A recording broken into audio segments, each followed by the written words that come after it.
Então, eu vou chamar, em primeiro lugar, Dario Sassi Tauber, que ele é o presidente do Centro de Pesquisas Avançadas Wernher von Braun, uma instituição líder em tecnologias e comprometida com a excelência.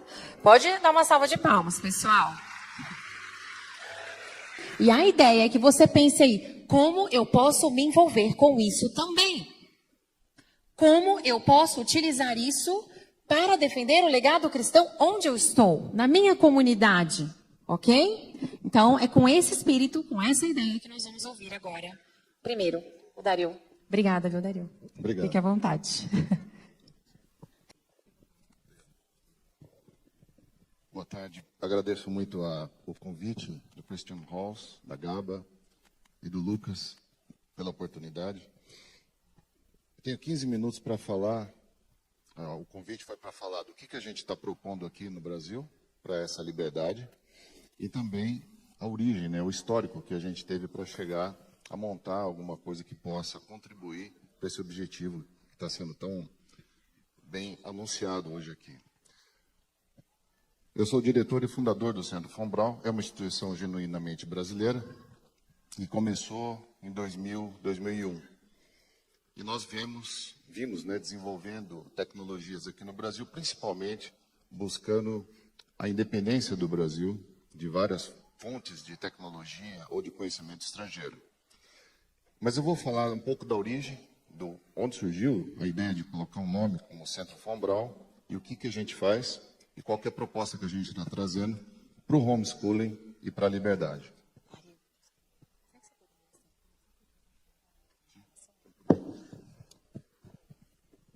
Então, rapidamente, o que me motivou muito no ambiente de desenvolvimento é que, por ser uma pessoa de fé, eu sempre entendi que o dogma não fosse diferente, ou a fé, daquilo que fosse a proposta da ciência.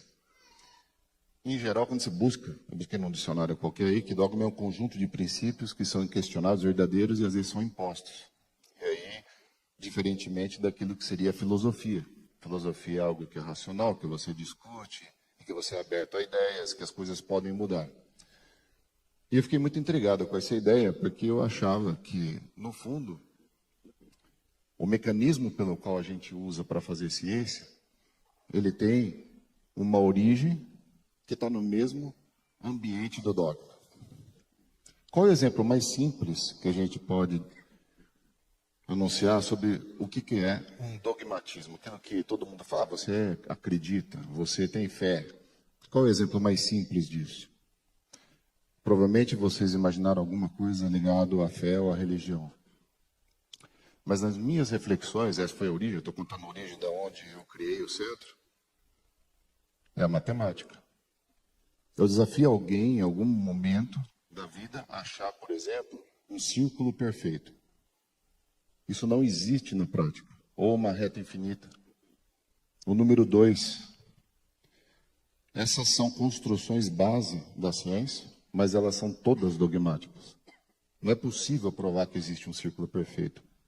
Não é possível provar que existe uma reta infinita. Mas mesmo assim a gente acredita nelas. Assim como os próprios cientistas, os técnicos.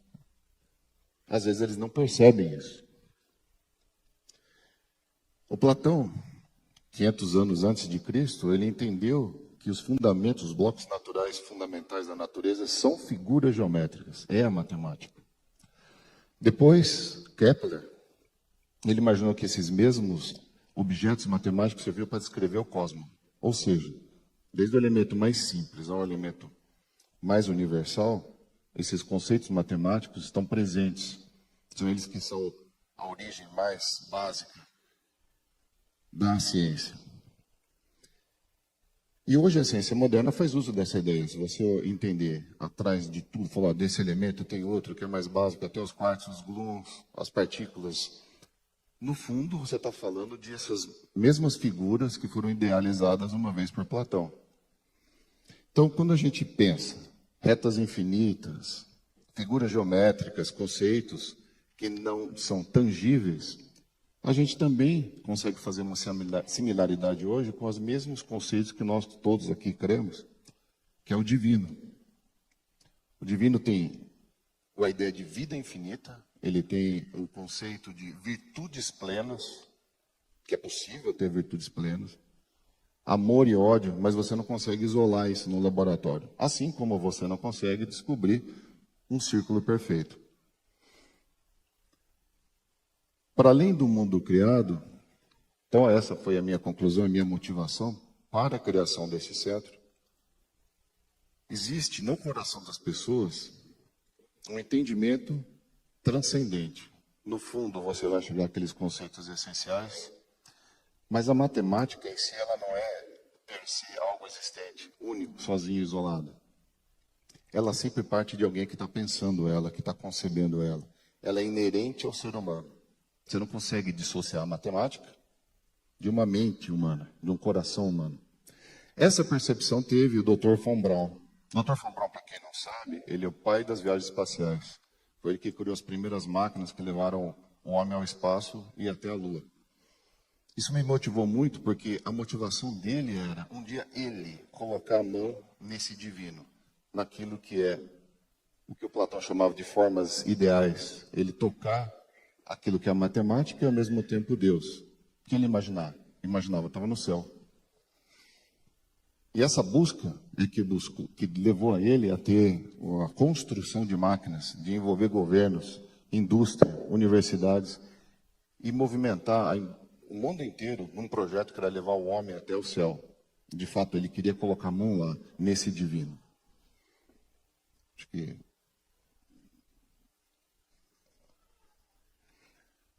E nesse contexto, uma pessoa se identificou com ele, né? O presidente Kennedy falou assim, ele tinha recebido o presidente Kennedy em 1961, um relatório do MIT de 500 páginas dizendo, faça uma máquina que atinja um coração da Rússia para defender o país e faça toda a exploração robótica. Von Braun escreveu uma carta de 4 páginas dizendo, faça um foguete não para atingir o coração da Rússia, faça um foguete para atingir o coração das pessoas, porque o que elas querem é pôr a mão no divino, através da tecnologia. E de fato, em 1969 a gente tocou. E qual que foi o legado? Esse legado de trabalhar em conjunto, de fazer algo transcendente a pura aplicação. A minha história é de ter sido um aluno salesiano, desde pequeno, e eu levei essa ideia para eles. Falei assim, olha, eu gostaria de fazer um centro, eu fiz doutorado, pós-doutorado, eu trabalhei no Fab Lab nos Estados Unidos, mas eu queria fazer algo que tivesse essa possibilidade, de como o von Braun tinha, com esse objetivo. Eles falaram, tá bom, olha, nós vamos apoiar, nós vamos colocar o incentivo, você vai montar, e lembre de uma coisa, isso já aconteceu. A primeira vez que alguém tocou o divino foi a mãe dele.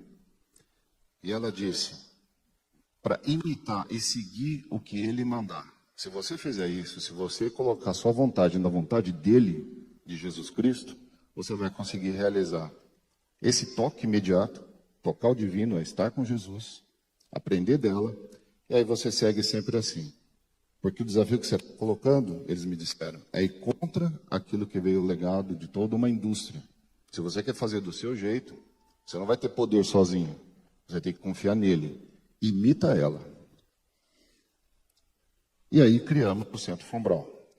Vocês talvez já ouviram falar do currículo Lattes. O professor César Lattes foi indicado 2 vezes o Prêmio Nobel, cientista brasileiro. O último emprego dele foi no Centro von Braun. O Centro von Braun, ele, desde mais de 20 anos, tem trabalhado para o governo brasileiro, várias indústrias no mundo inteiro.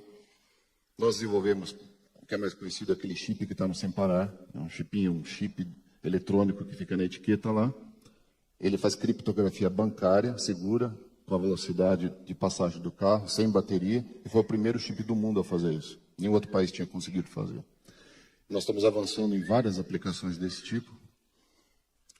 Esse modelo de pedágio sem parar, né, de não ter mais barreiras, também foi começado por nós. É o mais avançado do mundo. Nós produzimos esses semicondutores. Todo mundo já ouviu falar que semicondutor está em crise, que é algo difícil de conseguir, que é algo difícil manufaturar, nós colocamos um stand aí para dar o acesso a qualquer um dos filhos de vocês a ter a capacidade de aprender a desenhar esses chips.